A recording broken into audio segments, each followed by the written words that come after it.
What's up, everybody, and welcome back for episode 2 of our review of Run the World. The whole crew is here. Hopefully by now you have seen episode 1. Check out our review for that. We're going to get into episode 2, and there's a lot that needs to be said today. But without further ado, let me just make sure everyone's doing good on the team. Jasmine, how you doing tonight? Hey, good. Uncle Luke? I'm just worrying about what they call it. I know what a taint is. I'm just confused on the word they use, but I'm fine. I'm fine other than that. Queen Amaya, how you doing tonight? I'm doing great. Good. Seems like somebody has some comments on me. Anyway, this episode is because I've never heard this term, by the way. So is it ADOS or is it ADOS? Either way, I looked it up and I was like, I've never heard of this. And I know somebody's going to have something to say about it. Do y'all know what I'm talking about here? No. No. All right, good. So I think we're all equally lost. Good. I've never heard of this acronym, and this acronym is American Descendants of Slavery. And apparently it's it's a controversial group that's out there. And it's crazy. I've never heard of this term. What? But based on other shows we reviewed, I can see a few people being in this group. And I did not know this was a whole thing. But I see how it pertains to this episode with different characters that got introduced this week and so on. Also, because of last week, we talked about the main four. And the one of the four we didn't really get much of. And I think I got enough of that person this episode to kind of come up with some thoughts. But I have to say, and Lucas nailed it, and it's out there with other reviews, is that if you had any doubts about what this show really was, it is essentially the Black Sex in the City. Mm-hmm. It feels, last episode felt more of a, we're going to use a little bit of that, we're going to add some of our other stuff, and like come up with its own sort of different identity. I feel like this episode is full-blown Black Sex in the City. I don't know how I can veer off that path any other way. So does anybody got any other reason as to why we are wrong about that? Why is it not the Black Girl Sex in the City? And obviously people in the comments let us know. Do you think we're on par here, or do you think we're kind of fishing off the wrong coast? I don't. Yes, it is the Black Sex in the City. And the point that the producers are leaning into it. Like, they're letting you know, like, this is the goal of this show, is to create a Black Sex in the City. But also, I'm not going to say it like they're ripping it off. It's Sex in the City from a Black perspective. Yeah. So, unfortunately, when you have extremely successful shows, when you hit that format, it will always come across that way. The same way that Friends comes across as the white living single. Like, it is what it is. Once you hit the format, or even close to the format, that's what it's going to be compared to.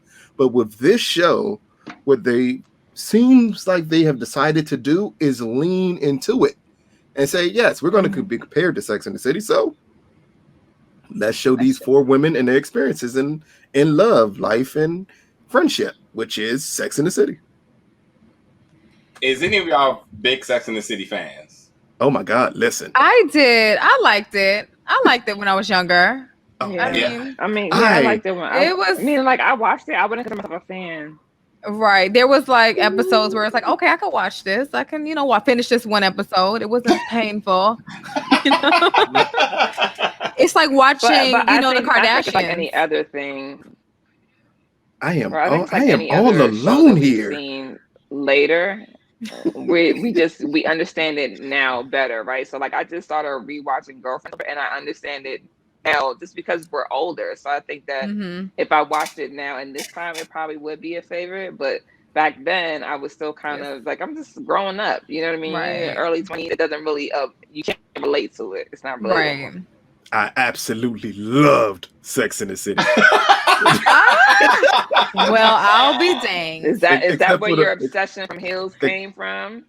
It is. Listen, I am overly obsessed with women wearing heels almost everywhere. Wow. And it came from Sex in the City. Like the fashion, the dialogue, everything was great except for the first 2 seasons. The first 2 seasons are rough, and if you get into the show, skip them.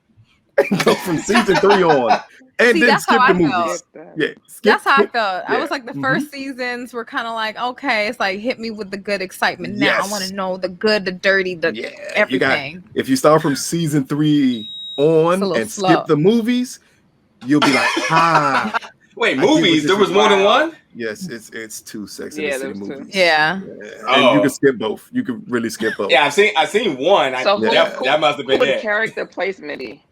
Who would the character placement be? And you're the expert, Lou, so we're gonna let you start it off. Say that. Hold up. Frame that question again. One more again for me. Who are the parallels between the two shows and between the characters? The 4 here and the 4 there. Who, if there are any, would you say? Elle and Carrie seems to have a lot in common with one another. I think Elle is the bald-headed one, right? Yeah. The one with short haircut. Yeah. Cool. Yeah. Her and Carrie tend to have a lot in common because both of them tend to be the focal point of the show and looking for love and trying to get out of their comfort zones to find love. So that is a huge parallel. Right now, the only other one could be the Christian, I'm not saying her name right, Christian character on Sex and the City is equivalent to the, I don't want to call her. I know who you're talking about. Poop in the face. That's not. I just can't remember her name off the top of my head. Oh my gosh, not poop in the face. Because he pooped in her face. Sondi? No. Is it Sondi? Sondi. When she was trying to do something new with her man? Yes. That reminds me of the Christian character off of there. Sondi. So far, the other characters on Sex and the City, there's not really huge parallels. I can see them coming up though.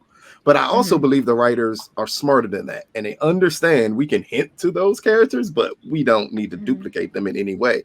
But some of those characteristics of the women in Sex and the City are the characteristics of all women. So I think it's easier to do it and just do it from a Black perspective where you're not copying the characters to a T. Let me ask you another question to that. Again, not being a big Sex and the City fan. Well, how much of the content of Sex and the City do they have to modernize in order for it to work? Like of that, obviously that recipe, like what do they got to modernize to make it work now? It's weird to say this because you don't hear this often about shows. None of it. Yeah, you can literally keep the same format. Kind of the same discussions that are had on Sex and the City are being had to this day by women. Yeah, it's true. Nothing's changed. Yeah, like nothing's changed. I'll say this. Besides our age. Exactly. I'll say this, and it's gonna sound horrible, but men are trash, and we ain't changed. So women have not changed. So it's some of the same issues that it's some of the same issues that were presented back then that are still prevalent now. Today, and we're seeing it in these first 2 episodes. Is some of those same issues are going on that women have been going through since the 90s, 80s, 70s. They didn't really have much rights in the 60s, so they weren't going through it then. I was about to say. But when women got rights in the 60s, they didn't. But when women got rights and got the freedom to express themselves, their issues haven't changed. It's just easier exposed. Yes. Like now with social media, we know when it's a problem. Right. Yeah. Right. I was just about to bring up social media. I was just going to say, like, you would think that would be the wild card factor in this, but it doesn't actually play a part in the strict core principles of the issues that have always been the issues. So because I think these characters represent early millennials. And while early millennials are into social media, we don't live by social media. You would need like Generation Z? I think that's the next generation. Yeah. That generation, if they did a show of this nature, then a lot would change because everything is dictated off of social media. But for us, because all of us are the early millennials, like we cool with social media, but we don't define ourselves by social media. Because we know what it's like to not have without it. We remember dial-up. Like, come on, man. Yeah, I know. Yeah, we remember. I think we're telling our age. Fair enough. We remember Black Planet. I mean, come on now. Oh yes, MySpace, all of that. I'm logging on tonight. What you talking about? Exactly. When we had the IM message, folks, and we thought we was doing something hot. Hey, rest in peace, AIM. That was hey, if y'all could go to my MySpace page and see the music I had playing on that jump. We were all programmers. We all were programmers. Exactly. I'm pretty sure by Black Planet standards, I might be like 50 at this point. So exactly. Don't need to go back there. But I mean, going to this episode, like we got more substance and depth on Renee, who last episode we didn't. We also are seeing other significant others, like Renee's married, like right? And she's married to what's his name? Jason, who's played by Jay Walker, who I am familiar with at some capacity. And I think just to kind of tip my hat to him is that I've mostly seen him in comedic roles, and I think he's getting ready to venture down a path that could be very beneficial for his career going forward, because he's playing more of a serious role, but he's also playing that problematic counterpart, and also he's a member of this ADOS group or whatever the hell it's called, since he's going hardcore in his slavery. Is this ADOS group? Yeah, I'm sorry to just interrupt, but is this ADOS group like a bunch of like advanced hoteps? Like it got to be. It's more strategical planning and everything. Okay. Yep. Okay. That makes crazy. So much more sense now. Okay. It's the evolution of the hotep. Okay. There we go. You know what? And I know I never heard this term, because I know from certain friends that I would have heard this term from them. Hey, I'm trying to say Black Twitter went all over this if this was a thing. But yeah, it's interesting that I never heard this until then. But there's also, what'd you say? I said there's a lot of cults. I mean, that's probably one we never heard of, but there's a lot. There's many groups. And also we got Whitney's fiance, Ola, who's played by Tosin, and I'm not even going to say his last name because I do know how to say it right, and I know I'm about to say it wrong, but I will give him his props from his work on The Shy and Black Box, which is really good. If Black you Box seen is what that. I remember him from. Yes. Yeah. But let's kind of talk about the two of them, Whitney and Renee, who now we're seeing more full circle as we see their counterparts here. Starting off with Renee, how would y'all categorize her now in this group? Like, we're in a group of four, everyone has their role or everyone plays their certain characteristics, but based on what you see now, what would be your classification of her overall? Maya, we'll start with you. That's a tough one for me. I feel like she's between that, like, and I'm not using these terms as my terms. I'm using them as like how I'm viewing it from like social media. So she would be like the hood, yet asking for too much, overachieving Black woman, right? So like it's this, I need it this way. I was listening to a lot of her dialogue. She's talking about how he squashed their dream, not just his dream. Like, right, it's you took this away from me, and you didn't think how this would impact me, or whatever the case is. And so I think that she's a very mixed character for me, because I don't feel like she has one set like tone for her. And so in that, I'm thinking like because according, if I heard right, this is her second marriage, so she's about to get divorced again. And so yeah, interesting. Jasmine?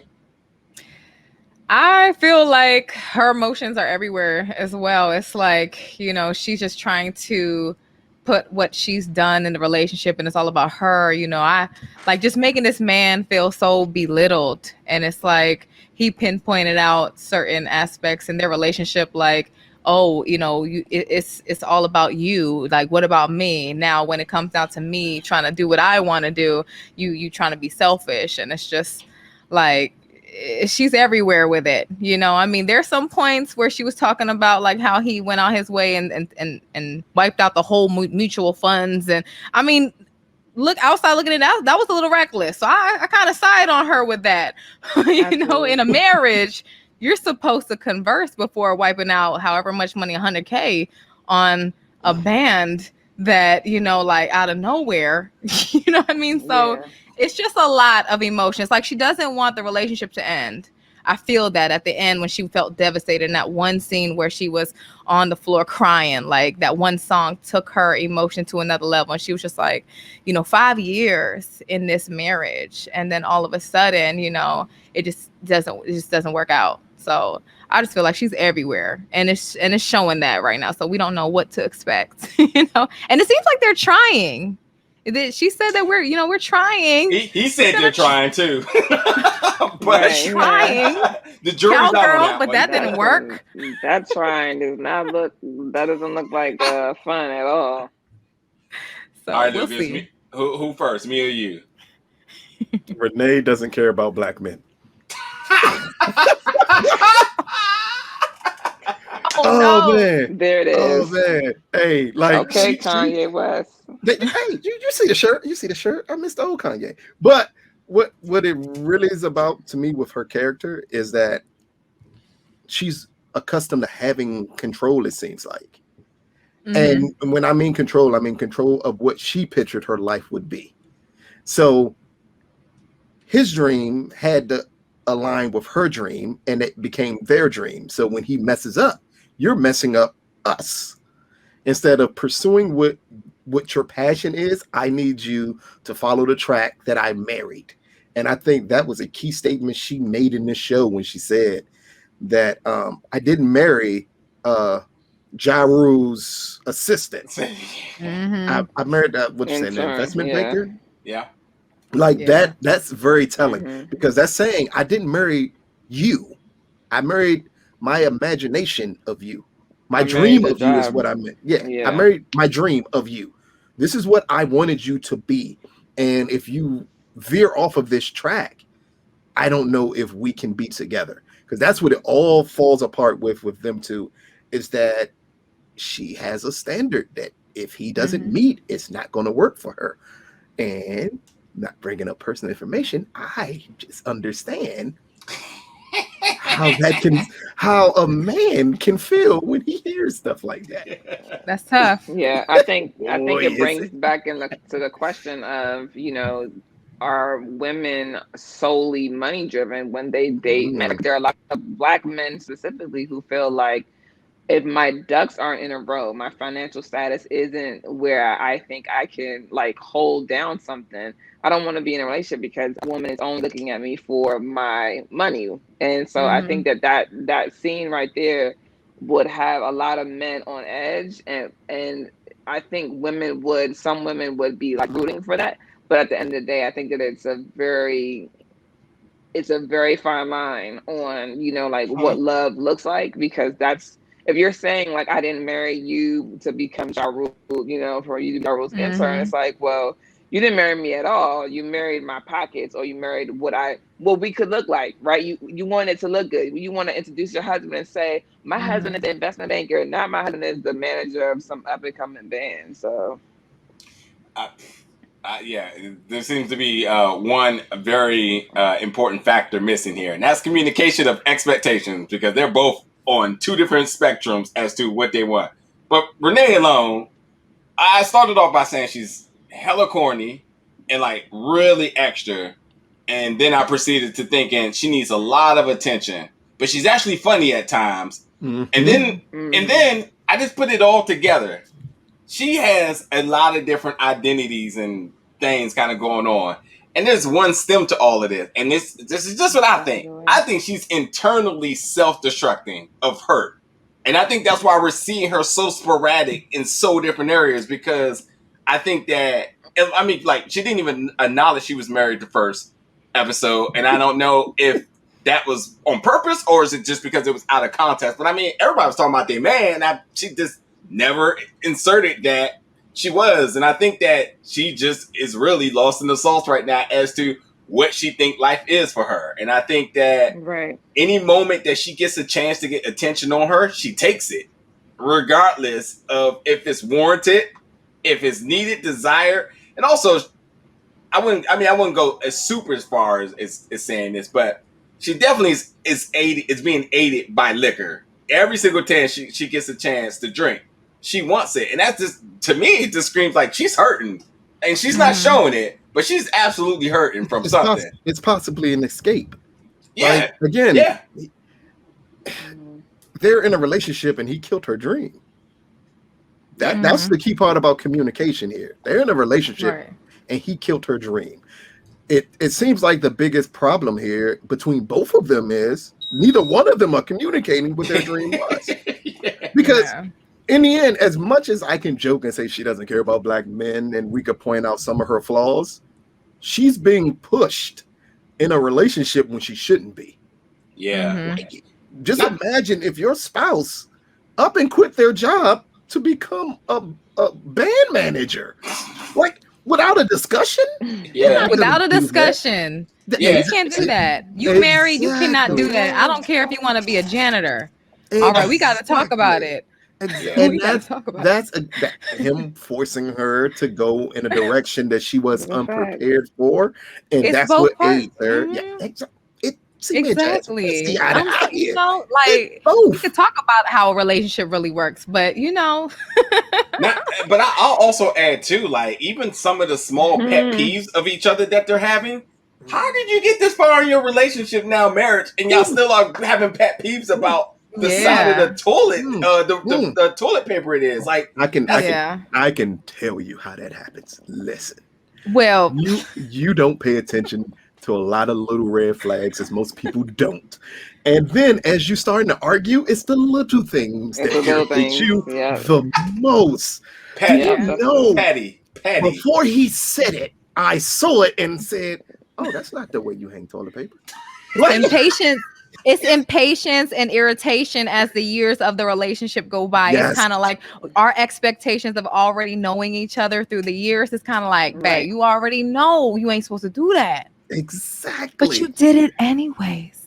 And I also, and I also felt like she like purposely did it almost to a point because she knows it's gonna be triggered. And he was right at the door like a micromanager, like, yeah, that don't go that way. Like, all of that was just so off to me, like for real. And it was messed up how she was like, well, I guess we don't need to pay for that MBA because you're trying to be a what do you call it, Kanye West. We don't even need to pay your student loans off. Let that go to collections. Lord have mercy. Yeah. I will say that the Jason to Renee here definitely is going to create the balance that I don't think she's going to continue to just be this very sporadic comedic role through the duration of this show. Even you can see through this episode where it was like really high energy, blah, blah, blah. Then she started to get serious. I mean, when she walked around the kitchen saying she's trying to figure out where slavery came from, I died. That was the funniest moment of this episode. Part of that episode. My God. That is something an ass would do. And say, exactly. Where is this slavery you see? I for real thought she was about to say I was looking for a fuck to give, but then she's like, either way, I was digging it. But like you seen how like her whole tone changed after that, and I think that secondary tone is probably what we're going to expect. So I don't know where Jason goes here. I mean, this whole band managing thing, I'm not. This is a ploy to something bigger. My man emptied the accounts and it's funding the band. Like he's legitimate funding.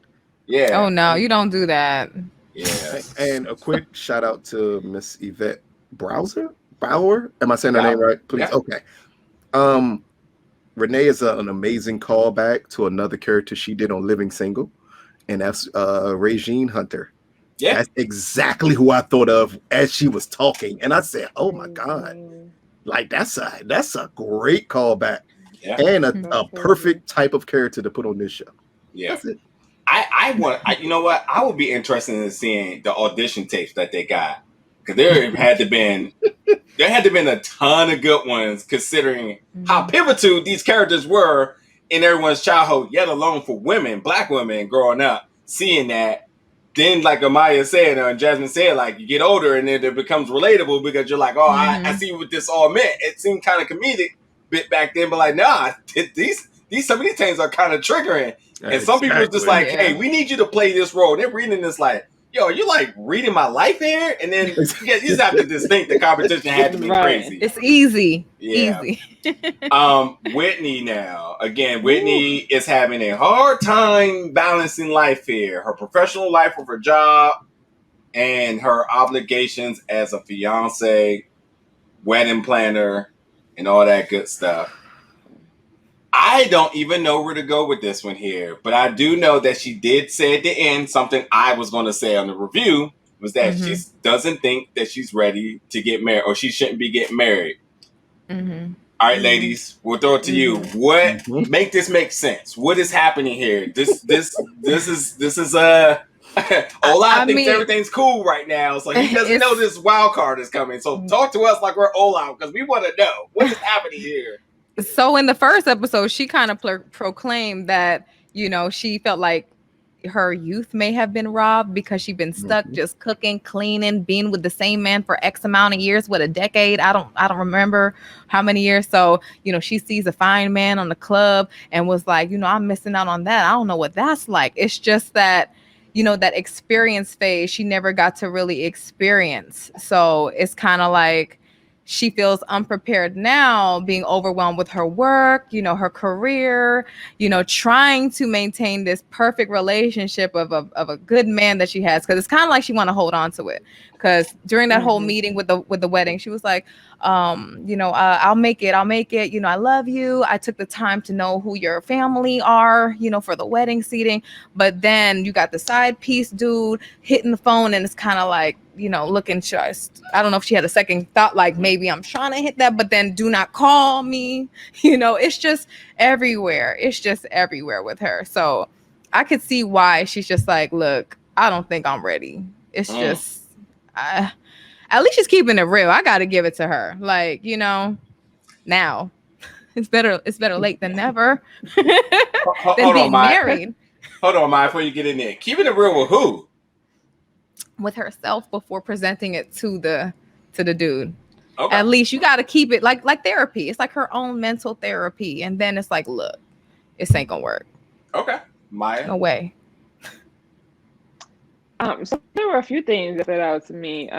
One is that, so career-wise, right? I'm looking at this and I'm thinking, one, this is real for women in the workplace, right? Having to go the extra mile, be doing work things when you really are needing to do life and personal things, right? So now she has to put her fiance on the back burner. She has to take this guy to this bar and, you know, do all this extra stuff.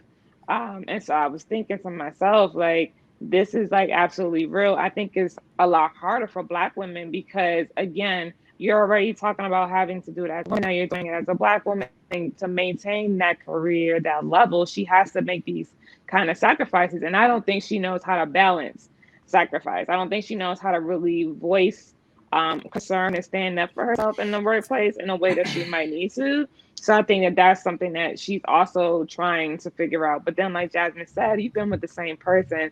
This is her high school sweetheart, like, or her college sweetheart. That's a long time, you know, especially when you haven't ventured out. You are going to, I've known plenty of people who feel like they missed something, whether, you know, it's sex or just the experience of dating somebody else to see whether or not they like that person more. It's like, damn, this is all I know. So, you know, and then to the point of the, you know, the side piece calling the phone. No, what was interesting to me, though, this guy is community peeing. And all of a sudden now he's wondering if he's being ghosted. I'm like, that was weird. You're not in a relationship. You're not relationship material. Why you want to know if I'm ghosting you or not? I would assume that he would have been the one to ghost anyway. But I guess when the tables are turned, he and his feelings about it. And then, like, you know, like I said, down to her, you know, constantly saying like, I'm gonna be there to Ola, and then not showing up. Yeah, I feel like she already knows. She was already having, listen, you had to have some sort of doubts to sleep with somebody else, like, weeks before getting married anyway. Yeah. But now that he, you know, she's struggling to find the balance because both of their jobs look extremely demanding. This is a very interesting dynamic in itself already. And so now it's just like, I don't know if this is for me, y'all, you know, and I think she's struggling to find herself. I don't know if they gave us the age of the characters, but I would assume that if you're in your early 30s, I didn't find myself to like 35, 36. So, and I don't know, I don't think that that's standard for everybody, but I feel like when you've been in a relationship for a really long time, you don't even know who you are because you've been always growing inside of a relationship. Amen so to I that. think she needs to figure out who she is outside of being with somebody else. Yes. I even almost hate to even add a rebuttal here, but I just wanted to just know one thing that I thought you were going to pick up on. When she did get that text from him and the walls caved in, what was going through her head here? I hope the manager don't see my sub. He's calling me. Yeah. Or a nude or something. So basically she had like that self-suspicion kind of going in her. Mm-hmm. It was anxiety. That's why you need a privacy screen, baby. I had anxiety for her. It was like, please don't send any photos. It's like, please. Oh my God, if her manager would have saw that. Hey, Lucas, if I ain't mistaken, isn't this like that thing called women's intuition? When like you just know something's like kind of off, like, hey, you're supposed to meet my family, you didn't make it, and all of a sudden you gotta. Man's intuition should have kicked in for him. He should have known better. Yeah. Ain't no way in hell we gonna set up this and then magically you have a work thing. That's not gonna happen. Yeah, but and not with something traditional. And your girlfriend drunk, and you gotta take her home all of a sudden. And as Jasmine and Amaya said, this is clearly a character that just want to experience life. Like, it reminded me, and this is so random, but I have to say it, then we can move on, or you can answer next stage here. But it reminded me of when Jessica Simpson and Nick Lachey was together, and then they had this relationship when they were teenagers. Then they broke up because she was like, okay, I only know you. I need to meet someone else. And they broke up for like 3 months, got back together, got married, and eventually got divorced. I think that's what Jasmine means by she's being honest with herself. And understanding that maybe this ain't for me at all. Yeah. And I know that was random. I don't know why Jessica Simpson and Nick Lachey popped into my head, but can't help it. Random things pop in there from time to time. Yeah. I mean, but you're spot on. I could add something to that, but I'm just going to just let it go. But yeah, you're spot on there. All right, y'all. Let's get to a little bit of the comedic stuff of this episode real quick. Now, ladies, can one word or terminology or phrase completely ruin the sexual experience that night? Oh my gosh. Yes. Yes. Oh my gosh. Yes. I'm not going to say what word, but it's like a word can. You see my face. I'm just like, hello. I was like, what? No, sir. I mean, but you know what? She was spot on. I mean, I don't know if we can say those kind of words on this platform, but the C word versus the D word versus what a black man says. Like, I agree. That would be so weird if black man said the C word.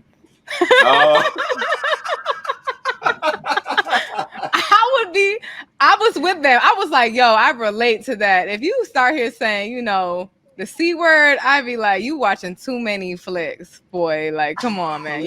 You learning all your tricks online. Like, you gotta be. Oh my God. You got your own, like special moves, like the gamer. You got your own special. Look, you can be unfiltered. Look, you could.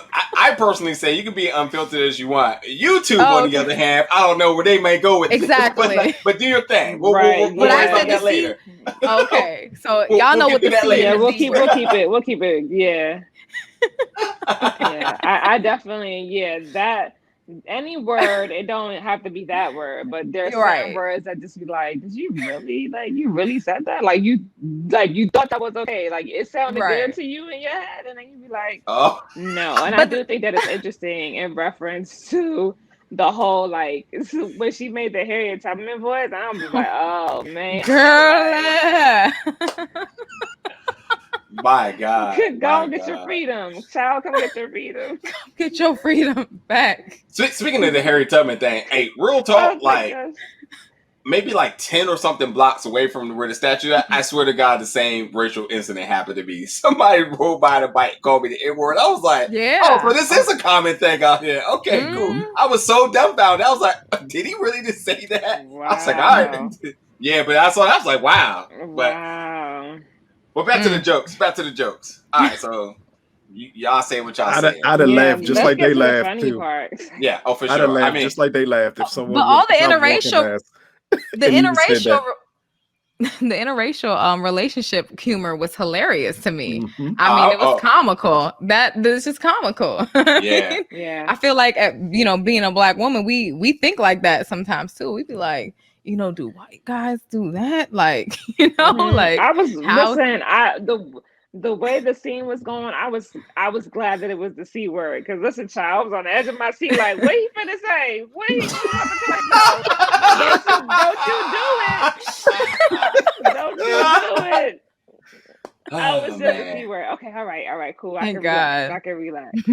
Yeah, I wasn't ready. I was not. And then the hair gel, she wiped his back and was like, "Oh, hair gel." Her conscience was kicking. I mean, to be honest, I was like, I at one point I was like, "Oh, she about to be paid," but I was like, "Okay, yup, she was warranted for the thing she did."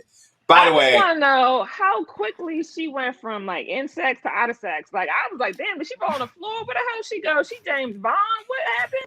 Like he was in and then he was extremely out, and I was like, "Damn, that was fast." Hot and cold. Yeah, I mean, I guess I can ask the people listening, like, are there any words for you? I mean, I don't have to worry about this. YouTube will handle the due diligence of screening out words. But if there are certain words for you that you feel are a deal breaker in the moment, then I'm curious to know what those words are. So drop in the comments and let us know. I'm just women only. Yeah, women only. I'm joking. No, not women only. Yeah, anybody, inclusion, full blown, everybody. Get in there. What's those words? I'm just laughing at the fact that she was like, I just saw him in the mirror and it was like time to go, pretty much. I was definitely wondering, is that like my man got the old school waterbed mirror in the back of the junk? I was like, who has a mirror placed right at their headboard? Oh my god. You must have, yeah. Yeah, that was very weird. I don't think we're seeing that character anymore. Well, there would be no reason for it. Well, unless they go back to that bar. Sure that. Right. There's too much dirt in that bar. Right. Which they might. We'll see. All right. Final question of the night. Do you all have a strict preference on the type of flicks you watching? White porn versus Black porn. Is there That's the last question of the night. You completely skipped the question. Oh, did I? Okay. Well, all right, then we'll let you have it. But yeah, look, they've legitimately broke the pros and cons of this down in the last part of this episode. Did it? I agree. I'm not thinking that deep into this. But like, are y'all doing y'all research? Like, making sure. But now that you think about it, like we all grown. Like now that you thinking about it, it do be a little kind of like ghetto situations. I think she was saying like it was the socks and the Timbs for me. I was like, yeah, I'm out. I'm good. Yeah, nah. There was a vendetta with like Wesley Pipes in there. Like somebody was in there like, nah, I don't like that dude. Now this is all the reasons why I don't like that type of porn because of that dude. Said the socks and the Timbs. Yeah. I'm like, this is like a personal experience. Yeah.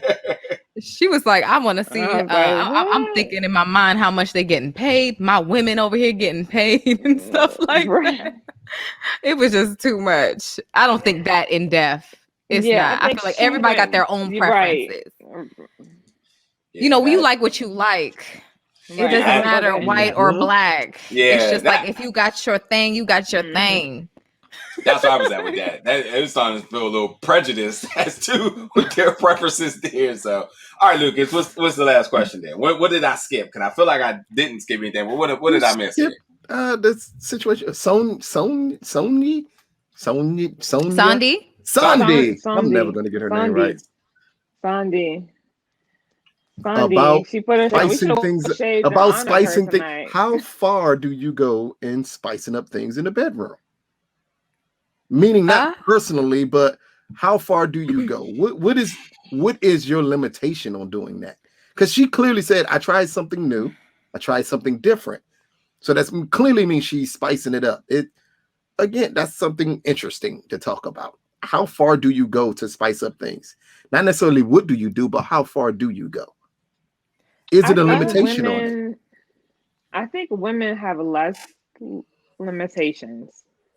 if I have to pick up out of the two, Black women, specifically Black versus Black men, Black women have less limitations than Black men. So I only go as far as the comfortability level of a Black man that I'm dealing with sexually, because he's going to dictate in a way what I can and can't do, because he has to be comfortable with it. And if he's not comfortable, then I probably won't venture. But I mean, for me personally, I ask questions all the time, because I think in order to keep having great sex, you have to ask, like, well, what do you like? What don't you like? What do you want to try? Is there anything that's ever piqued your interest that you're looking to do? So for me, I'm just very inquisitive, but I definitely think that Black men or men would dictate how far sexually the relationship can advance, because he's the one who has to be more comfortable than us in a sense. Exactly. I'll just throw in there really quick to that society has really driven the car as to what Black guys are comfortable with doing, deeming what's considered cool. They've ruined it.